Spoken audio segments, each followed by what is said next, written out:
Welcome to the Her Story Circle podcast, the podcast that brings you the extraordinary tales of everyday women who are changing the world. I'm your host, Gertrude Mache, and I'd like to acknowledge traditional custodians of the land on which we meet today. I also like to pay my respects to elders, past, present, and emerging.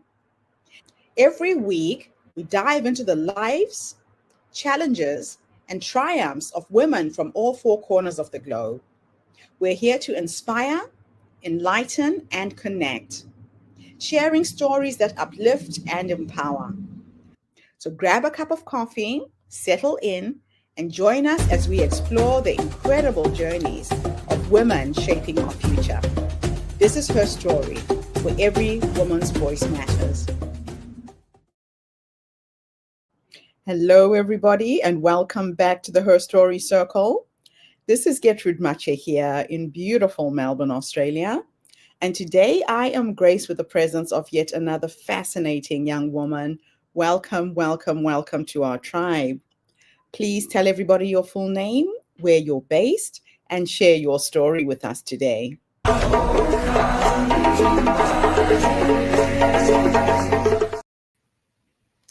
Thank you for having me so much. It is such an honor and a pleasure to be here. My name is Dawn Ledet. I am based in New Orleans, Louisiana, in the United States. And I am also known as the self-trust coach. And so that's where my story begins, as many people do, is when you have a mission, as I do, to grow people's self-trust in the world so that they can go after what they want in a way that feels empowered and fueled instead of depleting. And as many people, I start this mission and this journey from a place of lack. I was in the hospitality industry for over 2 decades, and I led sales and marketing teams for various arms of the hospitality industry. But in my final probably 12 years or more, it was in hotels and leading sales and marketing team for multiple hotels at a time. And I had been one who was brought up in the work ethic of you just work hard, and that's amazing, right? Like it's a good thing to do. And so I embraced that to its fullest. I worked a lot, but I loved it. I wouldn't complain about it. I would say that I made overworking and underliving something that was just enriching in a way. Now I look back now and I see it a bit differently, of course, but it was nothing for me to be in this, in the French Quarter of New Orleans and walking from hotel to hotel and spending 12 hours a day doing that and sitting at my office reviewing numbers and ways to improve and really pouring all of myself into it. And for a long time that worked. It felt good. It got to a point where it no longer felt that way. In fact, I felt so disconnected from myself. I had gotten to a point of what I call overworking and underliving that was pretty extreme. Picture getting to work super early while it's still dark and cold outside, and leaving when it's dark as well, and just never feeling like anything was done, going to sleep, replaying all of my conversations of the day. Did I say this right? Did I do that right? Could I have done this better? And waking up panicked about the full day ahead and whether I was going to get everything I needed done. And I bet this sounds pretty familiar, right, to others. So I had this brilliant plan in my mind that I was going to fix this. I was going to no longer be this underliving, this so consumed by work. Because I can tell you there were parts where my friend may deny it, but I will no longer be invited on this one vacation because I had gotten to a point where all I was doing was talking about work. And in the end, It wasn't just talking, it was complaining. A lot of complaining. I was just not fun to be around. I didn't even enjoy my own company at that point. So I knew something had to change. And I had this brilliant idea that in order to change it, I would sell my car. Because if I sold my car, it would force me to walk 2 miles to work and 2 miles home. And because I live in New Orleans, that meant leaving at reasonable hours to and from so that I wasn't walking through these quiet parts of town alone. Now, you know, the bustling streets of New Orleans, they're amazing. There's music and food, awesome smells wafting through the streets. But there are parts where when you walk, you don't want to be by yourself as a woman walking alone in these quiet areas because we just don't want to invite trouble, right? We don't need to invite danger. And so it was a real way to force myself to go to work at a normal time and to leave work and get home at a normal time. And then there was this beautiful side effect of me actually moving my body more, which had always been so important to me. But in these final years in the hospitality industry had become really non-existent.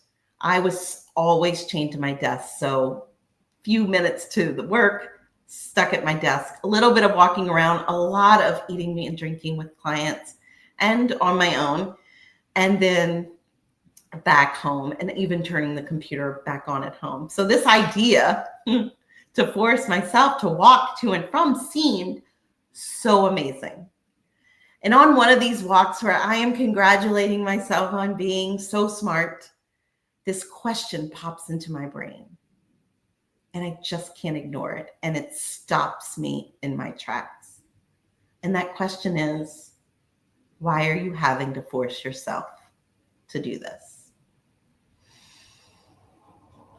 And I just felt this flood of answers coming in. And it was a lifetime of examples of where I hadn't trusted myself, where I was using external boundaries and external motivators and external validation to dictate everything that I was doing.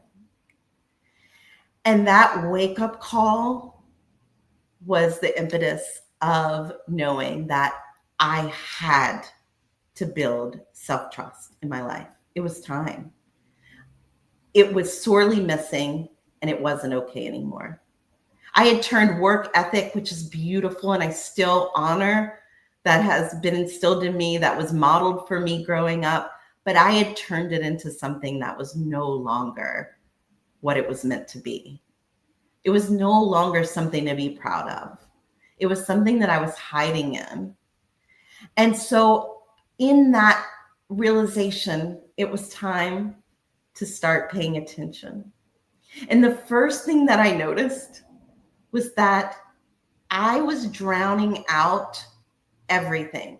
I was seeing how self-trust had so disconnected me from my life, the lack of it, because I'd poured myself into work and I had used that as an escape. And I was using that and blaming it. I was actually blaming it for being disconnected from my life, right? And what I recognized when I started tuning in and recognizing the need to build self-trust, and I started to see, how can I do that? Because I don't want to stop being a high achiever. I don't want to stop reaching for new levels and new goals. I just want to do it differently. I want to be connected to myself and to my life. I want to be that person with that work ethic in a way that fuels me instead of depletes me, in a way that serves others instead of moving me further away from even knowing what it is that I want or who I am. And so as I started to tune in, I recognized that I drowned out my voice quite often. I never really, that question of why am I having to force myself was probably the first time I'd really paid attention to my inner dialogue, to my self-talk, because I had on the TV in every room most of the time. I had a podcast in my ear. I had a book next to my bed. I wasn't really paying attention to what was going on internally. Again, external boundaries, external voices when I needed to tune in. Because what I recognized was self-trust wasn't an something that was eluding me. It was a choice that I got to make. And in order to do that, I needed to listen to myself first. It sounds like you have been on quite a journey, and a very relevant journey for the theme of our podcast today, which is the unlearning of unworthiness and the journey from self-doubt to self-devotion. Mm. You have really come out on the other side. Now, what inspired your mission to increase self-trust in the world?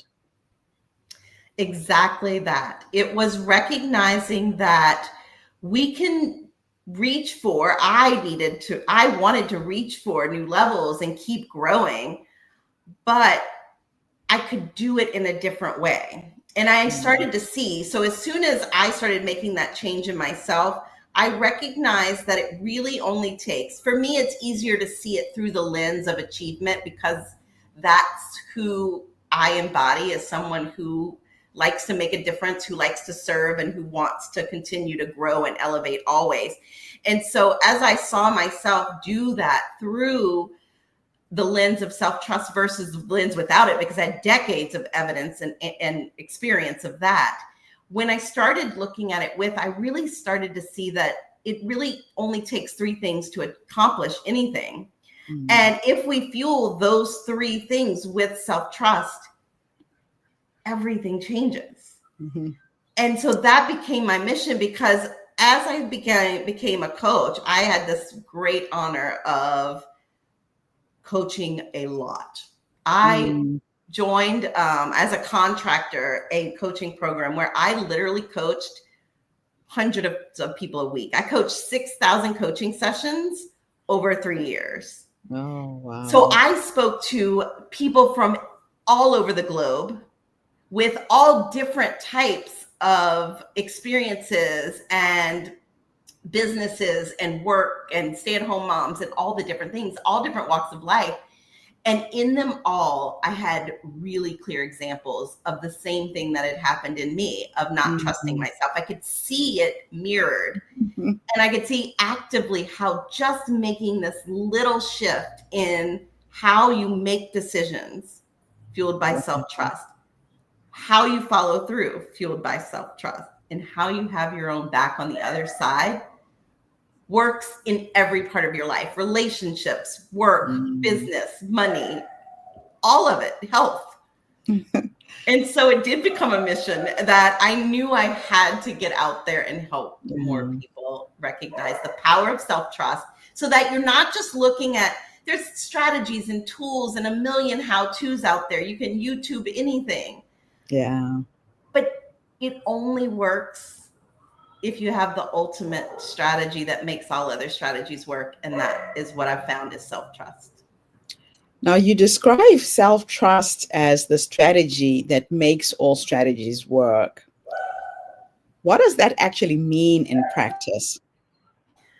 It means that every strategy can work, right? Like, it has worked for someone, for sure. Now, what I know and what you know and what most people have probably gleaned is that there's a lot of strategies about the same thing out there. And some of them contradict each other. And some of them say the same thing, but in different ways. And it doesn't make any of them wrong. They're all doable. But you and I can do the same thing. We could follow the exact same steps. And we're going to have different results because we're different humans. Yeah. And whether we do them is going to be different in how we do them and how they fit in our lives. So when you have self-trust, you're able to not only follow what works for you, you're clear on your values and your vision. You are seeking tools and strategies that actually fit that instead of you trying to fit yourself into them. And then you adapt them, again, based on what works for you. You're not Yeah. trying to force yourself into boxes that don't fit for you and then judging yourself because they don't fit. Oh, man. Now, throughout all of this, many of us struggle with self sabotage. How do we begin transforming that inner war into an alliance? I will tell you that this is not very popular, but I just say don't talk about self sabotage because the truth is it's a choice. Right. And a choice is empowerment. Calling yourself, labeling yourself as a self saboteur, I self sabotage is the problem itself. I just don't think we need any more fracturing of our internal being and our internal selves, calling the judge, the critic, the victim. It's so disempowering. So I just want you to start by saying, I chose that. Yes. Without judgment. Like I put this on my calendar and I chose not to do it. It's so much more powerful than I sabotaged myself again. Really feel that in your body. Choice There's a can be different changed. energy to that statement. Yes. Choice can change. Identity is harder. So if you create that as your identity, it becomes this thing to overcome when instead you could just say, I chose not to do what I said I was going to do. Yeah. And here's why. I can like my reason for that, or I can not like my reason. And if I look at it for data, not drama, this is what we teach at the Self-Trust Coach.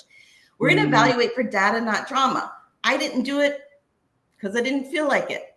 Yeah. I don't really love that reason. So instead, what I'm going to do is decide, one, that want often doesn't have anything to do with it. We do lots of things we don't want to do every day. And also, how can I support myself to do it anyway when I don't want to? I don't make not wanting to a problem. I just say, okay, that's good data. Now let's see, how do we move forward even when we don't want to? Yeah. Yeah. That's so interesting. Now, you challenge the popular idea of positive affirmations. Why do you believe that they sometimes do more harm than good? I think affirmations are beautiful if you believe them. But let's be honest, if you're just reciting some positive affirmation, trying to convince yourself to believe it, it is telling yourself a lie. And lying to ourselves is how we create more fracturing of that internal self, when what we need is a united front.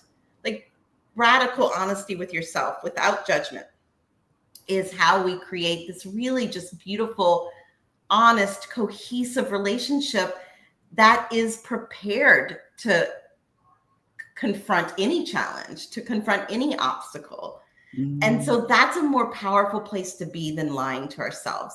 So just tell yourself the whole truth, because here's what's happening oftentimes. When we're telling ourselves something that maybe you would consider not positive,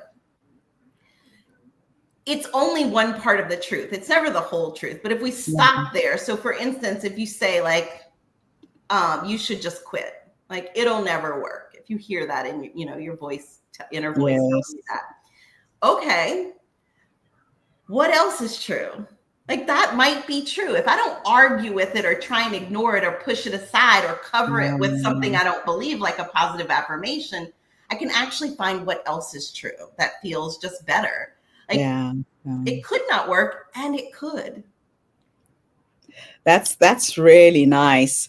The more you push against the voice, the more you resist it, the stronger it gets and the more negative it gets. But if you have a conversation with it, what else is true is a really cool statement. Yeah. It transmutes the whole energy of what you're going through. It puts you on the sofa sitting next to yourself, if you can imagine it that way. It makes it a partnership, like a real conversation. Like if you and I just sat here and chatted at each other without actually like talking, it wouldn't be a very fun conversation, right? No. Or if I just kept telling you whatever you said was wrong, or if I kept trying to change what you said into something more positive, it would be terrible. Oh my gosh. Now, tell us about your 3-step framework. Make decisions, follow Hmm. through, have your own back. How did it evolve? I have a gift of distilling things down into their simplest form. And I say it that way because, one, that's what I teach my clients to do. We have to recognize our strengths, and Mm, perspective and cutting through the noise is one of mine, or two of mine. And I think that's important because we have a lot of noise out there. And yeah. it's not bad. No, I say noise and people can automatically think that that's a bad thing. The noise that's around us, some of it's beautiful, right? Some of it's really great. But if we get caught up in the noise, we can forget to tune in to what actually works for ourselves, actually turn into our own intuition, our own wisdom, our own guidance. And I think it's important to tune in first, identify where there are gaps to what you want, then you go seek out the noise, the outside voices that fill those gaps. It's just a different way Yes. of doing it. So much more enjoyable for one, and more direct and to the point. So what I recognized in the reaching for goals, I always do it, talk about self-trust in that format of reaching for and achieving goals, because one, it's fun. I work with high achievers and entrepreneurs, so we like to do things. We like to get things done. And it's a perfect vehicle for self-trust because it's, one, the first place you're going to see where it's not, where you're lacking in self-trust. And it's a Yeah. great way to practice it. And where I see that most is in this 3-step framework. And you're going to laugh at its simplicity, but it is profound in its simplicity. When we can just quiet all the noise and see that all it really takes to achieve anything is to make decisions, follow through, and have your own back, Mm, it mm, becomes so much clearer. It's like, where am I messing up in this moment? Like, where yeah. am I not achieving what I want? Is it in the decision point? Did I not make a really firm decision that's aligned with my values, that is fueled by self-trust? Because wobbly decisions lead to wobbly follow through. I tell people all the time, don't Mm, judge yourself for not following through if the decision to do it wasn't firm. It's not fair. So we want to be really clear. So firm decisions, and then follow through. We want to come up with, like, well, we want to do what we decided on. We want to do it fueled by self-trust, so not by pain and punishment and pressure. So we mm, employ comfort plans. That's something that we work with. You know, we all have default comfort. So when you don't want to write that email, maybe you go and you play a game on your phone, or maybe you step outside and go for a walk. There's nothing wrong with those things, but if they pull you away from the task, they're not strategic and intentional comfort. So what we want to do mm, is honor your discomfort and create intentional comforts that don't pull you off task, but actually keep mm. you moving towards your goal. I like that. And That's then really we have having your own back. And that means, what do you do with the results? Now you've made your decisions, you've followed through, there's always going to be a result. What do we do with it? Having your own mm, back means evaluating for data, not drama. We're going to use the information. Even unwanted results yield, in fact, I would say unwanted results usually yield the most rich data. We get the mm, data, it's what we do with it. So we want to evaluate for data, not drama, and we want to celebrate strategically. Those are the two pieces of having your own back. People think that celebrating is fluff, that you celebrate at the end. Celebration is not fluff. It is strategic. It serves to build intrinsic motivation and to support forward movement, momentum, and movement. mm. So we have to celebrate the lessons, the wins, the decisions, the steps forward. Celebrate it all. Because when you look at, there's a great book out there called The Gap versus the Gain. And this is Mhm. what this speaks to, frankly. I think he does such a beautiful job of talking about it. When we are always comparing ourselves where we want to be, it's like this Yeah. gap. It feels like it's so far away. But when we're always celebrating how far we've come and how we're making decisions and we're learning and we're picking ourselves back up after we fall, when we celebrate all that, it serves like this wind behind us that propels us forward. It's so powerful. It's a powerful feeling. Yeah. Now, what are some of the signs that a person has lost trust in themselves, and how can they rebuild it? Yes. So signs are, if we look at those three factors, which is just the simplest way to do that, when it comes to decisions, a lack of self-trust would mean indecision, taking, a long time to make the decision or never making it, constantly circling, second guessing every decision you make, Mm, constantly revisiting that and asking yourself if it's the right thing. You're always going out to see what other people think. What should I do?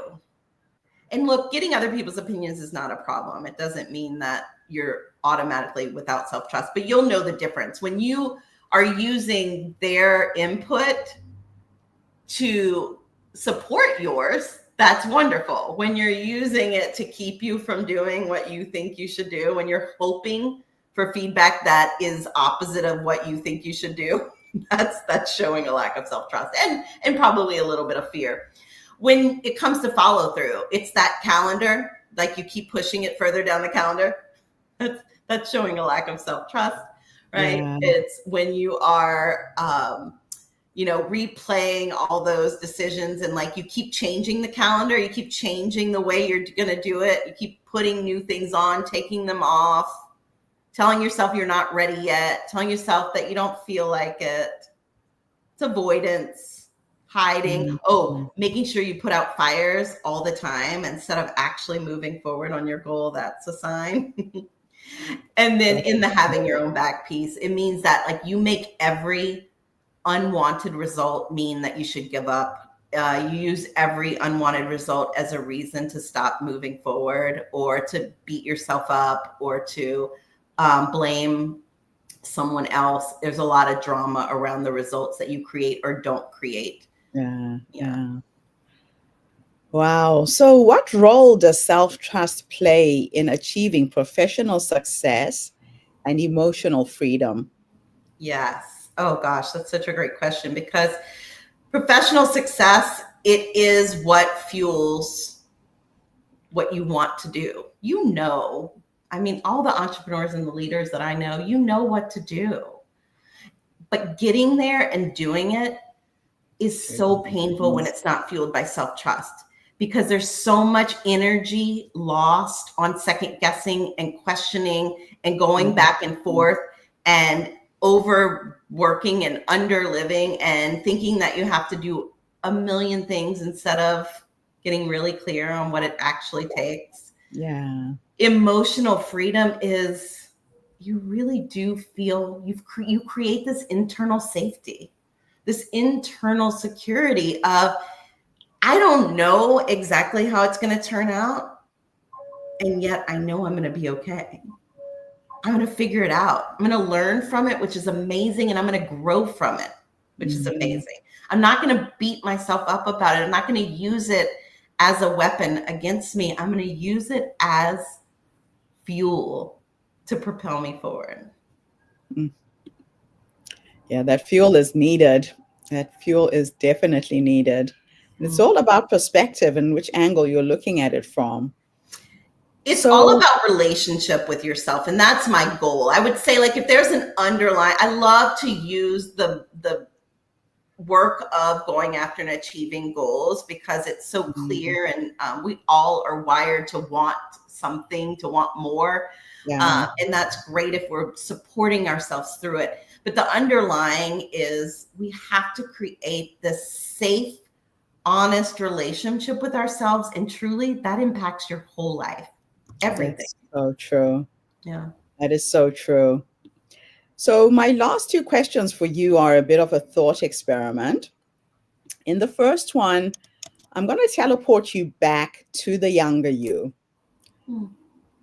If you could go back and give that young woman three nuggets of wisdom based on what life has taught you up until this point, what would those three nuggets of wisdom be? Yes, I would definitely tell my younger self to not shrink yourself, to not think that you have to hide who you are. You get to be as bold and as silly and as outrageous as you want to be. So don't dampen that spirit.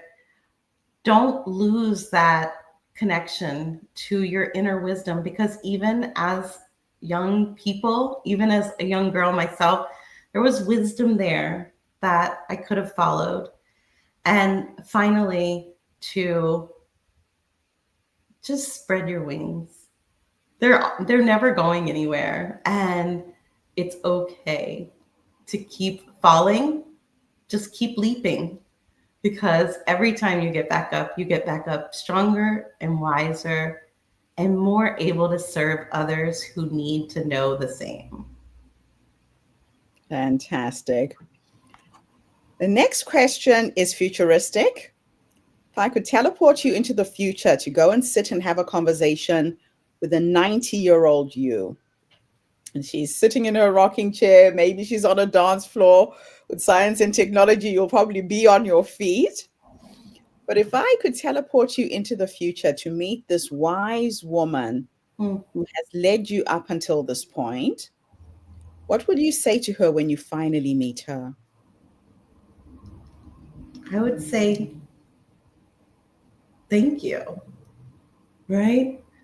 I think of my 90-year-old self in that just peaceful space of knowing that she's made a difference in the world through her books, through her talks, through her coaching. And it was a wild ride that we never could have predicted. But thank you. Thank you for keeping the faith and keeping the trust, and keep going. Absolutely wonderful. Dawn, thank you so much for coming online and sharing your knowledge, your wisdom, and your story with us today. I've got your website at the bottom of the screen, so if anybody wants to reach out. And thank you to everybody who tuned in. The Her Story Circle is not just a podcast. We're a social impact movement that brings you the stories and voices of women from all over the world. We share our stories to uplift you, to inspire you, to energize you, but most importantly, to take you from where you are now to where you're trying to go. So if you are a woman who is struggling with trusting yourself, tuning into that inner wisdom that already exists, and you need support and help, reach out to Dawn. Or if you know somebody who does need help, share this podcast as well. Get it out there to other women who need the support.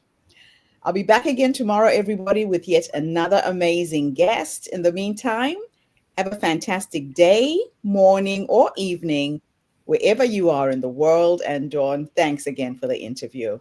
Well, thank you. Bye for now, everybody. Thank you for tuning into the Her Story Circle podcast. I hope today's story has inspired you to believe in the power of our stories and the difference you can make in the world when you use your voice.